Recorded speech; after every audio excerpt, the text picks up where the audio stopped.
Hello বন্ধুরা, আমাদের SD TV চ্যানেলে আপনাদের স্বাগতম। আমি দীপিকা চলে এসেছি আপনাদের জন্য অনুরাগের ছোঁয়া সিরিয়ালের আপডেট নিয়ে। তিস্তা বাইরে দেখা করে ভিক্টরের সঙ্গে বাগানে। সেখানে নানাভাবে ভিক্টর তিস্তাকে প্রশ্ন করে, আমরা আর কতদিন স্বামী স্ত্রী আলাদা থাকবো তিস্তা, বলতে পারো? আমি জানি না ভিক্টর, তবে আমি দাদাভাইকে কি করে বোঝাবো? জানে আমি কেবল স্কুলেও পড়ি, আমার একটা হাজবেন্ড আছে, সেটা আমি কি করে বলবো ওকে? ও তো রিয়াক্ট করে বসবে, বলবে এত অল্প বয়সে আমি কেন বিয়ে করে নিজের কেরিয়ার নষ্ট করেছি।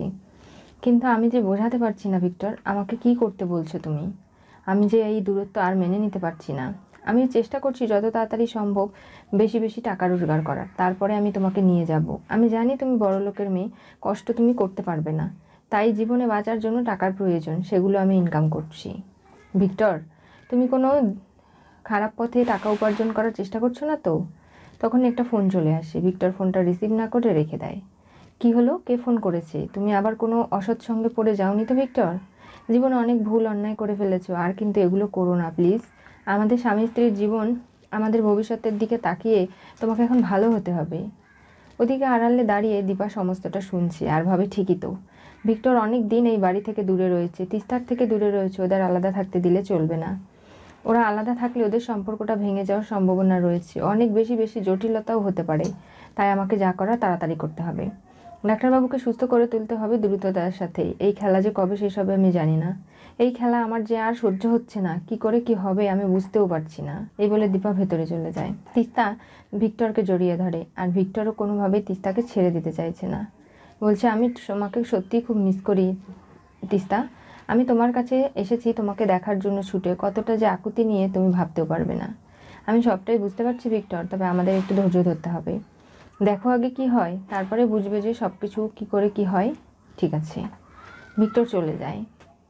এদিকে বাড়িতে নানাভাবে সূর্য উর্মিকে যে তার বন্ধু সাজিয়ে নিয়ে এসেছে, তখনই দীপা দেখতে পায় ডাক্তারবাবু কোথাও নেই।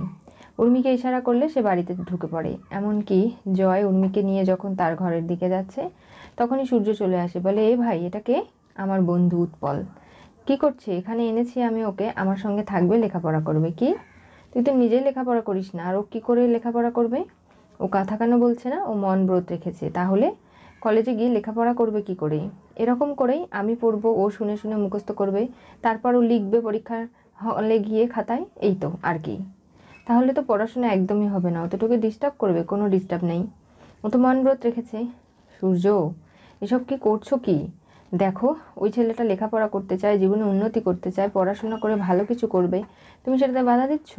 তুমি না একটা ভালো স্টুডেন্ট, তুমি নিজেও তো লেখাপড়া করতে চাও, তাহলে কেন তুমি লেখাপড়া করতে দিতে চাইছো না আরেকজনকে? বাবা, তুমি এসব কী বলছো? সূর্য মুখ দেখার জন্য মরিয়া হয়ে যায়, কিন্তু কোনোভাবেই সূর্যর বাবা দেখতে দেয় না, সামলে নেয়। জয়, তুই ওকে নিয়ে ঘরে চলে যেত। উৎপল, বাবা তুমি চিন্তা করো না, যতদিন খুশি তুমি এখানে থাকো, কেউ তোমাকে নিষেধ করবে না।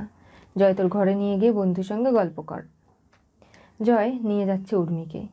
তখনই হঠাৎ বাড়িতে ঢুকে আসে সপ্তর্ষি স্যার, যে দীপাকে একটু একটু ভালোবাসতে শুরু করেছে। সে এসে বলে, এটা এই বাড়িতে তুমি? তার মানে কি? এটা তো আমারই বাড়ি স্যার, আমি এখানে থাকবো না তো কোথায় থাকবো? তবে আমি এখানে এসেছিলাম দীপান্বিতা সেনগুপ্তর সঙ্গে কিছু কথা বলতে। তার মানে কি? হ্যাঁ, ও তো এই অ্যাড্রেসটাই লিখে এসেছে কলেজের খাতায়, আর আমি সেটা দেখেই লিখে এনেছি। দীপা বলে, মা আপনি তাড়াতাড়ি যান, গিয়ে সামলান, এই স্যার বাড়িতে এসেছে, নিশ্চয়ই কোনো ঘটনা ঘটেছে কলেজে যেটা জানাবে, আর সেটার জন্য আমাদের কিন্তু ওনার সঙ্গে কথা বলাটা জরুরি। কি বলছেন কি আপনি? দেখি ঠিকানাটা। আরে, এ তো প্রবীর সেনগুপ্তর বাড়ির ঠিকানাই লেখা রয়েছে। ওই মেয়ের এত বড় স্পর্ধা কি করে হলো? কে লিখেছে আমার বাড়ির ঠিকানা বলুন তো? আরে মা, বুঝতে পারছো না? ওই মেয়েটা যে প্রিন্সিপাল স্যারের রুমে আমার হয়ে অনেক কথা বললো, সালিশি করলো। হ্যাঁ, ওই মেয়েটা তো খুব ভালো, অনেক ট্যালেন্টেড, অনেক দামি দামি কথা বলেছে, যার কারণে পরিস্থিতি সামলে নেওয়া গেছে। তাহলে ওই মেয়েটা কেন? ওর কি বাড়ির কোনো ঠিকানা নেই, নাকি বাড়িঘর দুয়ার নেই যে এই বাড়ির ঠিকানা লিখেছে? স্যার, নিশ্চয়ই কিছু একটা কনফিউশন হয়েছে, আমি আপনাকে পরে না হয় বুঝিয়ে বলবো, কিন্তু আমি এটা বুঝতে পারছি না যে ও এই বাড়ির ঠিকানাই কেন লিখলো। সূর্য, এখানে থেকে তোমার কোনো কাজ নেই, তুমি চলো তো। কোথায় যাব? গিয়ে পড়তে বসবে, লেখাপড়া করবে, যত পড়াশোনা করবে তত ভালো ডাক্তার হতে হবে তো। ওই মেয়েটা দীপান্বিতা সেনগুপ্ত, যে তৃতীয় ম্যারিড লিস্টে সবার শেষে এসেছিল নাম, ওই মেয়েটাই তো। হ্যাঁ, লেখাপড়া করবে না তো কী হবে? আর লেখাপড়া না করার কারণেই এইসব কিছু আজকে ঘটেছে। দীপা হঠাৎ বলে ওঠে, কেন? বারবার লেখাপড়া করি না এই কথা কেন বলবেন? কেন আপনার গায়ে লাগছে আমি বুঝতে পারছি না। ঘোমটার আড়ালে আপনি নিজেকে লুকিয়ে রাখছেন, তাহলে কেন এখন অন্যের কথা শুনে গায়ে ফোস্কা পড়ে যাচ্ছে? আরে সূর্য, ও তো একটা মেয়ে, অন্য একটা মেয়ের নামে কথা বলছিস, ওর খারাপ লাগছে না, তাই আর কি বলে ফেলেছে। সেগুলো নিয়ে এত মাতামাতি করার কিচ্ছু হয়নি। তুই চল তো, ঘরে চল, আমিও শুনি কি হয়েছে, দীপান্বিতা সেনগুপ্ত কি করেছে। আরে উনি একটা ক্লাস করেনি, আর ক্লাসে স্যারের সঙ্গে অনুমতি না নিয়ে ক্লাসরুম থেকে বেরিয়ে গেছে। তাই তো স্যার প্রচণ্ড রেগে আছে, বলেছে সাসপেন্ড করবে। এসব করলে তোর কেরিয়ারটা নষ্ট হয়ে যাবে, পড়াশোনা শুরুর আগেই শেষ হয়ে যাবে। তাই আমি ওকে সাবধান করতে এসেছিলাম। সূর্য বলে, আমিও তো এই ক্লাসটা করিনি, দেখলি তুই নিজে ক্লাস করিসনি, অথচ মানুষকে ভালো মন্দ খারাপ কথা বলছিস। এগুলো করা কি ঠিক? আগে নিজেদের পাল্টাতে হবে, তারপর অন্যের ভুল ধরতে হবে। সেটা না করে আমরা অন্যের ভুলটাই সবসময় বড় করে দেখি, কেন বলতো? চল ঘরে চল। এই বলে সূর্যের হাত টেনে তার বাবা নিয়ে যেতে চায়। সূর্য যেতে রাজি না। সূর্যের মা বলে, যাও না, গিয়ে লেখাপড়া করো, এখানে থেকে কি করবে? সূর্য ঘর চলে যায়। এরপরে স্যারকে বাইরে ডেকে নিয়ে যায়। গিয়ে বলে, দেখুন সপ্তর্ষি স্যার, আমি বুঝতে পারছি কিছু একটা হয়েছে গন্ডগোল, তবে আমি সেটা দেখে নেব। তবে দীপা খুব ভালো মেয়ে, আপনি দেখবেন ওর জন্য লেখাপড়ায় কোনো ক্ষতি না হয়, কারণ ও এই বাড়ির কেয়ারটেকার। সূর্য সেটা জানে না, আর যার কারণেই ও চুপ করে এই বাড়ি থেকেই ডাক্তারি লেখাপড়া করছে। কি বলছেন কি ম্যাডাম? এতটা কষ্ট করে পড়াশোনা করছে? হ্যাঁ, ও কাউকে বলেনি কিছু। আপনি বিশ্বাস করুন, ওকে পড়াশোনা করার সুযোগ করে দিন। এই বয়সে ও পড়াশোনার চান্স পেয়েছে, তাই ওকে তো ভালো কিছু করতেই হবে।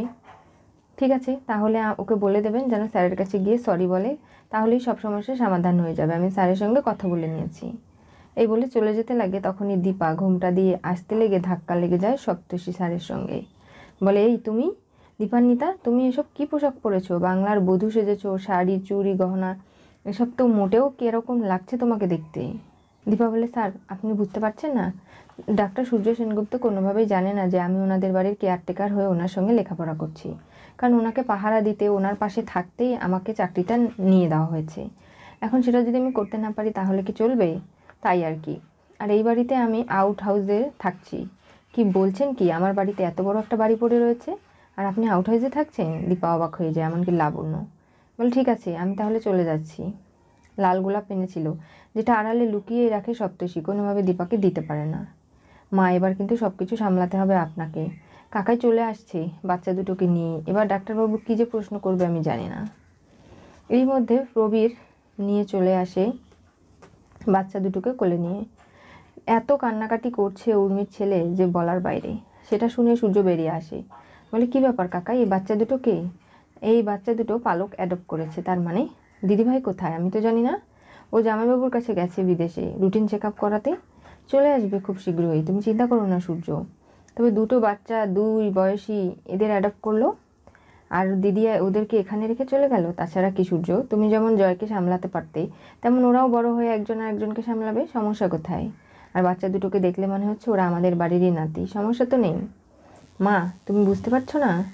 দুটো বাচ্চা অলরেডি বাড়িতে রয়েছে, ওই মেয়েটার সোনারূপা, আবার দুটো বাচ্চা, 4টে হলো। এগুলো থাকলে কি আমি লেখাপড়া করতে পারবো? কেন পারবে না? আমরা সবাই তোমাকে সহযোগিতা করবো সূর্য, তোমার চিন্তার কোনো কারণ নেই। তুমি বিশ্বাস করো, সব কিছু ঠিক হয়ে যাবে।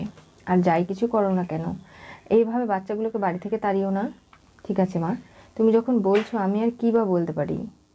বাড়িতে নতুন নতুন লোক আসতেই থাকছে। উৎপল আসলো, জয়ের বন্ধু, এখন আবার এরা। আমি বুঝতে পারছি না কী ঘটছে এই বাড়িতে। আমার মা বাবা এত কেয়ারলেস কী করে হতে পারে? আর এতগুলো মানুষ এই বাড়িতে থাকাকালীন কোনো যদি সমস্যা ঘটে যায়, এগুলোর দায় কে নেবে? সূর্য, তোমাকে চিন্তা করতে হবে। লাবণ্য আসছে তো, আমি এখনও এতটা ঘাবড়ে যাইনি, আমি সামলে রয়েছি। কোনোভাবেই কোনো ক্ষতি, কোনো বিপদ এই পরিবারে আসতে আমি দেব না। তাহলে তুমি কেন বুঝতে পারছো না? তোমাকে মন দিয়ে লেখাপড়া করে ডাক্তার হতে হবে। তাছাড়া এর বাইরে কোনো কিছু তুমি চিন্তা করবে না। কেন করছো এগুলো? দীপা বারবার সূর্যের ঘরে বিভোর হয়ে যাচ্ছে, কিন্তু সূর্যর তো নিজস্ব কোনো গতিসীমাই নেই। কোনোভাবেই সে দীপাকে ধরাও দিচ্ছে না। কিন্তু দীপাকে নতুন করে চিনে নেওয়ার একটা সুযোগ সূর্যকে দিয়েছে দীপা। আর সেই সুযোগে আবার নতুন করে সূর্য দীপার প্রেমে পড়ে যাবে। নতুন করে তাদের প্রেম কাহিনী আবারও শুরু হয়ে নতুন জীবনে তারা পা রাখবে, এই সমস্ত স্বপ্ন দীপার মনে বারবার করে বাসা বাঁধছে। কিন্তু এখন বাড়ির সকল সদস্য বাড়িতে রয়েছে, শুধু একমাত্র তিস্তা এবং তার বর ভিক্টর বাদে।